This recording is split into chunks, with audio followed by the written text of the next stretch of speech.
பொங்கலுக்கான ரிலீஸில் ஜனநாயகம் படம் தான் ரிலீஸ் ஆகலை. சரி ஓகே, தளபதி படம் வராட்டி என்ன, அவரோட தம்பி கன்னை பிடிங்க எஸ்கே அப்படின்னு கொடுத்துட்டு போனார்ல, அவரோட படம் தான் ரிலீஸ் ஆயிருக்கு, அதே போய் பார்ப்போம் அப்படின்னு நானும் என் ஒய்ஃபும் போயிருந்தோம்.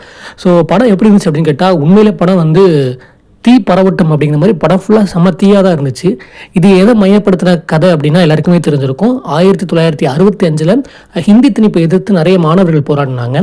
ஸோ இப்போ எப்படி வந்து ரீசெண்டாக அந்த ஜல்லிக்கட்டுக்காக மாணவர்கள்லாம் போராடினாங்கல்ல, இதே மாதிரி அந்த காலகட்டத்தில் நிறைய மாணவர்கள் வந்து ஹிந்தியை வந்து திணிக்கக்கூடாதுன்னு சொல்லி எதிர்த்து போராடினாங்க. அப்போ அவங்க என்ன ப்ராப்ளமாக ஃபேஸ் பண்ணாங்க, அப்போ இருந்த சூழல் என்னென்ன, அப்புறம் வந்து அந்த காலகட்டத்தில் வந்து தமிழ்நாட்டில் வந்து தமிழ் மட்டும் இல்லை, தெலுங்கு, கன்னடம், மலையாளம் பேசக்கூடிய மக்களும் இங்கே வாழ்ந்தாங்க. இப்போயுமே அந்த மாதிரி தான் இருக்காங்க. ஸோ அவங்கெல்லாம் ஒன்று சேர்ந்து எப்படி இந்த ஹிந்தி திணிப்பை வந்து தென்னிந்திய மாநிலங்களில் வரவிடாமல் தடுத்தாங்க அப்படிங்கிறத இந்த படத்தில் காமிச்சிருக்காங்க. உண்மையிலே வந்து டேரக்டருக்கு தான் மிகப்பெரிய சல்யூட் கொடுக்கணும். ஆனால் அவங்க யூஸ் பண்ண காஸ்டிங் எல்லாமே சூப்பராகவே நல்லாமே நடிப்பு கொடுத்துருந்தாங்க. படம் வந்து அந்த காலகட்டத்துக்கு நம்ம எடுத்து போயிருக்குன்னு சொல்லலாம். நிறைய ரிவ்யூவர்ஸ் வந்து படம் நல்லாலன்னு சொல்லிட்டு இருந்தாங்க. நான் படம் உண்மையில் நல்லா இருக்குது, தேட்டரில் போய் பாருங்கள், சூப்பராக இருக்குது, செமையான எக்ஸ்பீரியன்ஸ்.